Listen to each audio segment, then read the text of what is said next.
Pour commencer, un petit retour sur le rapport de la Cour des comptes dont on a déjà parlé dans cette émission et qui accuse pas assez, nous a dit Maud, le compteur de ne pas être suffisamment au service finalement de l'usager, un peu trop au service d'Enedis.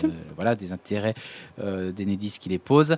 L'UFC Que Choisir en parle aussi et Maud va nous parler de l'UFC Que Choisir.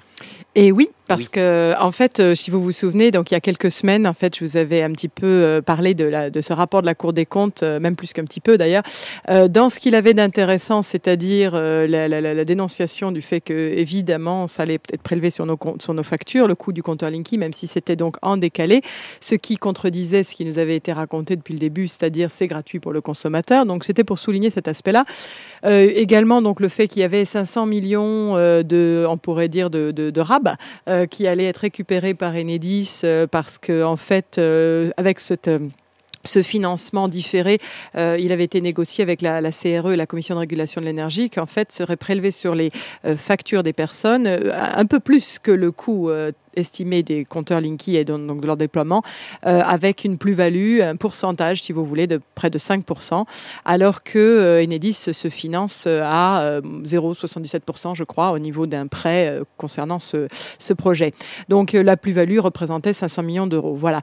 Eh bien, ça, c'était donc un élément qui pouvait être intéressant, mais surtout, je vous avais annoncé quelque part le fait que l'important de ce rapport n'était pas du tout cet aspect-là uniquement, mais aussi le fait qu'on allait potentiellement vouloir faire passer aux gens l'idée que c'était pas du tout à remettre en question le déploiement de ces compteurs avec tous leurs inconvénients, mais juste de les améliorer, c'est-à-dire, soi-disant, de passer encore à une étape ultérieure qui, de toute façon, est dans les tuyaux depuis très longtemps, puisqu'il existe déjà une plaquette détaillée datant de 2014 sur cette fameuse brique supplémentaire qu'on cherche à nous faire accepter ou avaler maintenant. Et ça s'appelle donc l'ERL, l'émetteur radio Linky, qui est un émetteur qui s'encastre donc dans les compteurs actuels et qui, comme son nom l'indique, donc communiquerait par onde, donc par radiofréquence, donc dans le logement, avec les puces donc de nos appareils électriques qui sont de plus en plus donc équipés de ces puces pour la domotique, mais qui donc sont des puces émettrices réceptrices et qui n'attendent, on peut dire, que cette nouvelle fonctionnalité du compteur Linky pour pouvoir révéler encore un peu plus d'informations sur nos habitudes, sur nos usages électriques et qui attendent également ces éléments-là pour pouvoir être commandés à distance via ce compteur Linky, justement, pour pouvoir couper tel ou tel appareil et c'est ce qu'on appelle de l'effacement. Voilà. Alors, je vous disais que ça ressemblait, cette médiatisation extrême quand même, comme une traînée de poudre, plus de 25 articles qui faisaient caisse de résonance sur le sujet donc de ce rapport de la Cour des comptes, eh bien, était un peu louche et voilà, de façon très claire, nous voici devant le deuxième acte avec cette pétition de l'UFC Que Choisir. Alors on va y revenir, c'est pas que je veux dire que la Cour des comptes, quand ils sortent des recommandations, tout le monde s'en fiche, enfin quoi qu'il faut que ça soit suivi des faits, mais bon, ça c'est un autre débat. Mais je trouvais quand même très louche cette extrême médiatisation qui semblait taper sur Linky tout en finalement préparant le terrain pour cette fameuse demande supplémentaire de l'ERL, donc de cet émetteur radio Linky qui donc, je répète, est encastrable dans les Linky actuels et qui était prévu gratuitement, on peut dire, pour les personnes en HLM qui seraient donc les fameux cobayes du processus, étant donné qu'en plus, donc, on répète, ça fonctionne évidemment par micro-ondes. Donc, ça augmenterait considérablement l'exposition des personnes dans leur logement. Voilà. Alors, eh bien, sachez-le, voilà le deuxième acte. Donc, c'est l'UFC Que Choisir qui, à peu près un mois après le rapport de la Cour des comptes, lance une pétition qui, elle aussi, est extrêmement médiatisée.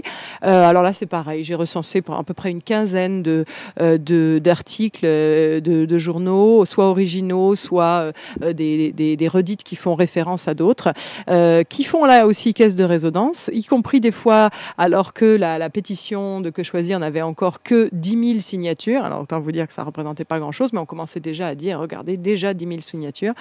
L'idée générale étant qu'on présente tout ça comme étant refusé de payer en gros pour Enedis, d'accord, et tous les articles que j'ai vus se concentrent uniquement au niveau de leur titre sur l'aspect mobilisation, refus du Linky en particulier, de l'arnaque financière que ça représenterait uniquement pour ces fameux 500 millions supplémentaires dont je vous parlais tout à l'heure.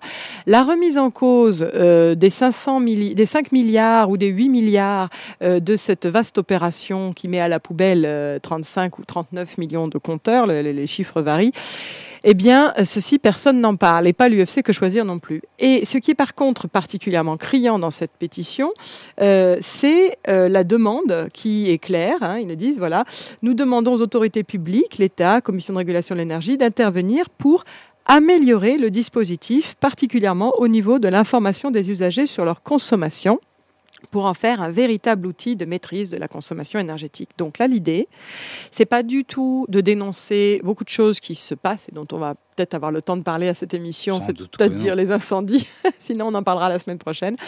Mais il existe énormément de problèmes associés à ces compteurs, l'aspect santé, l'aspect intrusif, l'aspect panne, l'aspect explosion, on pourra en parler si vous voulez. On a des appareils. Les sauterelles, non. Non, les sauterelles, non. On n'est quand même pas dans les 7 plaies d'Égypte, mais enfin, allez savoir. Il y a quand même un certain nombre de plaies avec Linky. Par contre, peut-être pas la tronçonneuse non plus, comme tu disais. Mais effectivement, c'est très, très gros comme ficelle. Malheureusement, à l'heure où je vous parle, il y a plus de 150 000 personnes qui sont tombées dans le panneau.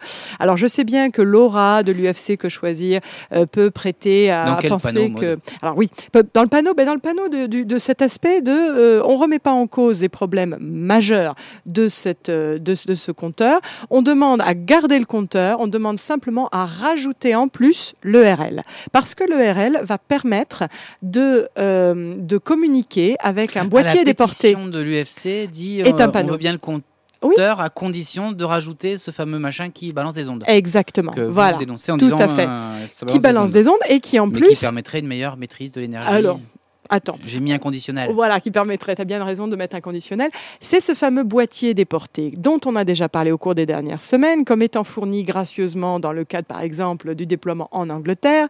Vous vous souvenez que British Gas et OVO avaient révélé que 60% de leurs clients ne le regardaient plus qu'au maximum une fois par mois. D'accord. Alors, oui, c'est vachement bien pour pouvoir suivre sa consommation au quotidien, bien sûr. Donc, autant vous dire que c'est drôlement efficace, même quand on vous le fournit gratuitement. Alors là, le fait de s'arc-bouter sur l'idée de non, mais il est bien ce compteur, il est bien ce programme. La seule chose qu'on veut, c'est qu'on en veut encore un peu plus. Rajoutez-nous-en une couche.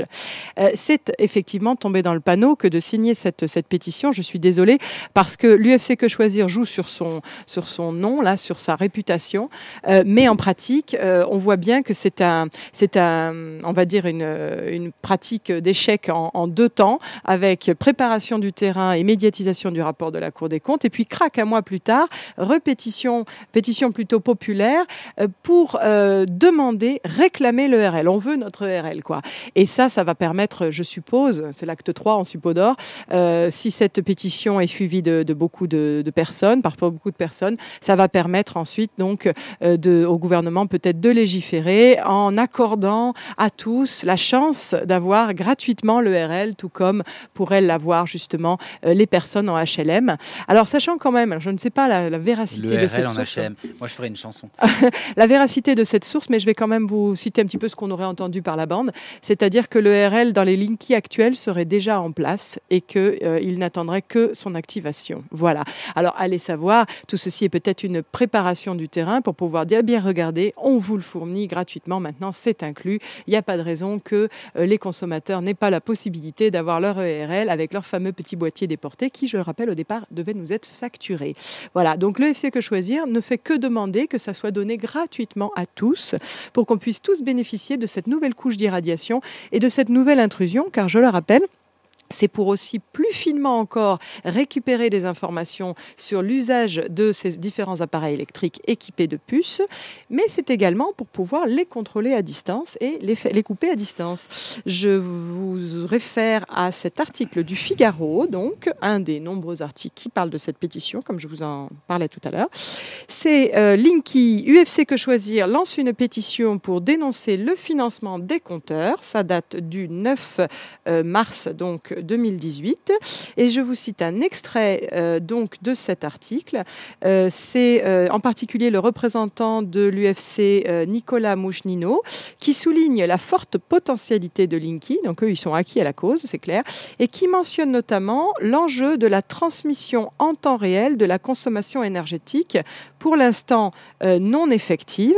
Celle-ci pourrait permettre un éventuel effacement des consommateurs en cas de pic imprévu ou en cas de surconsommation. Ce qui veut dire que clairement, l'UFC Que Choisir appelle de ses voeux la possibilité de nous couper le courant sur un certain nombre d'appareils à volonté pour pouvoir gérer les pics de consommation qui embêtent pour le moment surtout les producteurs et distributeurs d'énergie et qu'on cherche à faire, disons, reposer sur les épaules du consommateur avec des incitations tarifaires dissuasives aux heures de pointe et si possible, si ça ne marche pas, carrément couper le courant.